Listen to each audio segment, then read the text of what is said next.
আপনি কাকে চাইছেন? আমি জগন্নাথ সরকারকেই চাইছি। আমরা খেটি খাওয়ার লোক, জন খাওয়ার লোক, যেখানে ভালো লাগবে সেখানে আমাদের দিতে হবে। তৃণমূলই থাকুক। আমি কি করে বলবো? আমি এগুলো বলতে পারি না। এখান থেকে প্রার্থী হিসাবে কাকে চাইছেন? অত আমরা কিছু জানি না, ভোট দেওয়ার দরকার দিয়ে নি, ঠিক আছে। আমরা কোনো পার্টি করি না, আমরা ব্যবসা করি, তো আমরা এইভাবে পার্টি করি না, বলা হয়ে যাবে না, ঠিক আছে। এখন যত দিন যাচ্ছে সবকিছু খারাপ হয়ে যাচ্ছে, বুঝলেন। কেন খারাপ হচ্ছে? সেটা অপরালা জানে, আমরা কি বলবো। তৃণমূল, সিপিএম, বিজেপি কাকে চাইছেন? আমি তো বিজেপিকেই চাইছি। জগন্নাথ সরকার। আমি এখনো ডিসিশন নেইনি, নেব। মানে পরিস্থিতি অনুযায়ী কে কিরকম বিবেচনা করব, কাকে ভোট দেওয়া যায় সেটাই বিবেচনা করে তারপরে দেবো। গতবারে উন্নয়ন করেছে, রাস্তাঘাট করেছে, পরিষ্কার পরিচ্ছন্ন করেছে রাস্তাঘাট, যেটা করেনি অনেকেই। কেন্দ্র রাজ্য কার থেকে কি সুযোগ সুবিধা পেয়েছেন? কেন্দ্র থেকে পেয়েছি, রাজ্য সরকার পাননি। রাজ্য সরকার সেরকম তো পাইনি। আপনাদের রানাঘাট লোকসভা থেকে কাকে চাইছেন? তৃণমূল, সিপিএম না বিজেপি? ওইটা আমি বলতে পারবো না। ওইটা কি করে বলবো? ভোট আসছে রানাঘাট লোকসভা নির্বাচনে, আপনি কাকে চাইছেন? তৃণমূল, সিপিএম না বিজেপি? আমি এখনো ডিসিশন নেইনি কাকে দেব। এখানে মুকুটমণি আছে, তারপরে অলোকেশ দাস আছে, আর হলো আমাদের জগন্নাথ সরকার। গতবার এমপি কে ছিলেন? জগন্নাথ সরকার কেমন কাজ করেছে? কেমন কাজ করেছে এমন কিছু করেনি, আমাদের এলাকায় তো আসেনি কোনোদিন। ওই ভোটের সময় হাত জোর করে আসে, তারপরে আর আসে না, এই আর কি। আমরা কোনো পার্টি করি না, আমরা মানে মোটামুটি একটা ডিসিশন নিয়ে নিই কাকে দিতে হবে। কেন্দ্র রাজ্য কার থেকে কি উন্নয়ন হয়েছে বা আপনি কি কি সুযোগ সুবিধা পেয়েছেন? শুনুন, রাজ্য সরকারের যতটুকু ক্ষমতা যেই হিসাবে করছে, রাজ্য সরকার এর কতগুলো জিনিস খুবই ভালো আছে, কিন্তু আবার সব দলের যেই সব আছে কিছু, তারা টাকা না আত্মসাৎ করছে, সেটাই খারাপ। তাছাড়া মোটামুটি রাজ্য সরকারের যে পলিসিগুলো আছে ভালো। কেন্দ্রে কাকে চাইছেন? বিজেপি কে আবার চাইছেন নাকি পরিবর্তন? সত্যি কথা বলতে কি, এখন কেন্দ্রে আমাদের আমাদের যে মোদি আছেন, উনি বর্তমানে এখনো অবধি ফিটেস্ট। তারপরে ওনার বিকল্প যদি কেউ আসে তখন দেখা যাবে, কিন্তু এখনো অবধি আমি মনে করি মোদিই ঠিক আছে। মোদী সরকারের কাজকর্মের উপর ওনাকে 10-এ কত দেবেন? মোদি সরকারের, শুনুন, মোদি সরকার অ্যাকচুয়াল মানে বর্তমান প্রজন্মের জন্য এমন কিছু করেনি। ইয়াং জেনারেশনের জন্য চাকরি বাকরি এইসব কিচ্ছু করেনি। ওতে ওই হিসাবে আমি ওনাকে 10-এ 2 দেব। আর এমনি দেশ পরিচালনা করার জায়গায় 10-এ আমি হয়তো 6 দেব। কিন্তু আমার মানে ইয়াং জেনারেশনের চাকরি বাকরি এইসব, তারপরে কিছু কথা উনি ভাওতা দিয়েও বলেছিলেন যে মানে যারা লেবার শ্রেণীর আছে তাদেরকে টাকা দেবে অ্যাকাউন্টে, গত ভোটের আগে বলেছিলেন, কিন্তু এবছর সেটার কিছুই করেননি। আবার এখন বলছে তো আমরা এক পরিবার অমুক তমুক, সেটা দেখা যাবে।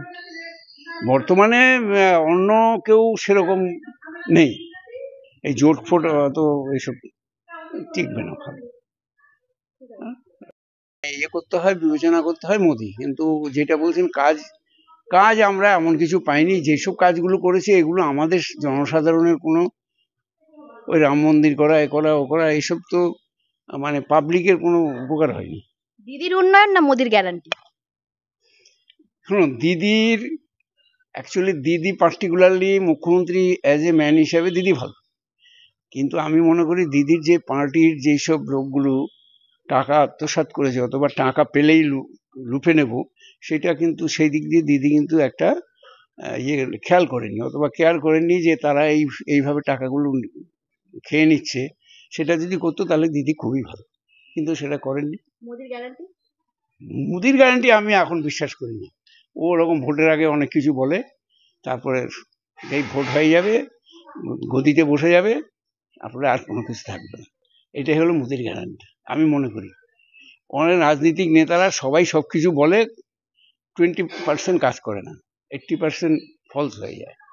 ভোটের আগেই তো এখন আসবেই, যেমন আমাদের এখানে মিউনিসিপ্যালিটির কথাই বলে না, ভোটের আগে একবার 4 বার করে আসতো, তারপরে যেই ইলেকশন হয়ে গেল একবারও খুঁজে পাইনি।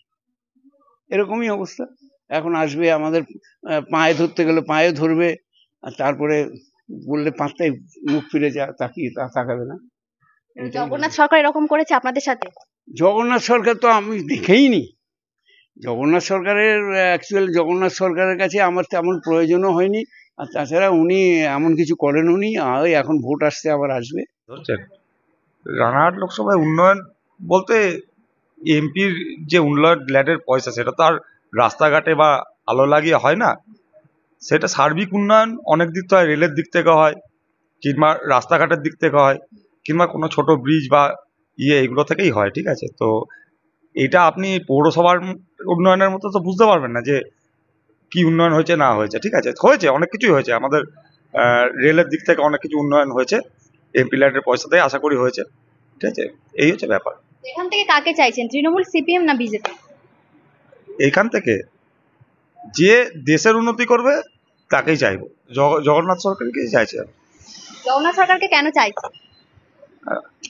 আর এইটা এমপি ভোটটা তো আপনার শুধুমাত্র এলাকার উন্নয়ন না, দেশের উন্নয়নেরই ভোট। ঠিক আছে, তা মোদিজির হাত শক্ত করার জন্য আমি জগন্নাথ সরকারকেই আশা করছি যে উনি জিতবেন। আপনি কাকে চাইছেন? যে উন্নয়ন করবে তাকেই চাইবো। কে উন্নয়ন করলো আপনাদের এখানে? আমরা তো সবই দেখি, সবাই করছে। আর আপনি যেটা বলছেন যে এমপি ইলেকশন অ্যাকচুয়ালি বেসিক্যালি তো দেশের উন্নয়নের স্বার্থে করা হয়, আর এরা আইনের স্বার্থেই চলে। ঠিক আছে, তো সেই অর্থে তো যে দেশে যে সরকার চলছে সেটাই ঠিক আছে। কেন্দ্র আর রাজ্য কার থেকে কি কি সুযোগ সুবিধা পেয়েছে? কেন্দ্র আর রাজ্য, দেখুন বেসিক্যালি আমাকে যদি বলেন ব্যক্তিগত হিসাবে, সবার কাছ থেকে সবকিছুই পাওয়া গেছে। রাজ্যের সুযোগ সুবিধাও ঠিকঠাকই আছে, আর কেন্দ্রের জন্য ঠিকই আছে। তবে রানাঘাট লোকসভা কেন্দ্রে এখানে তো আপনার দাঁড়িয়েছেন মুকুটমণি অধিকারী, যথেষ্ট খ্যাতিমান ব্যক্তি। সাধারণ মানুষ হিসেবে আমিও চাই যে উনিও মমতা ব্যানার্জি উন্নয়নের একজন সঙ্গী হোক। রানাঘাট লোকসভা থেকে আপনার পছন্দের প্রার্থীকে কাকে চাইছেন, তৃণমূল, সিপিএম না বিজেপি?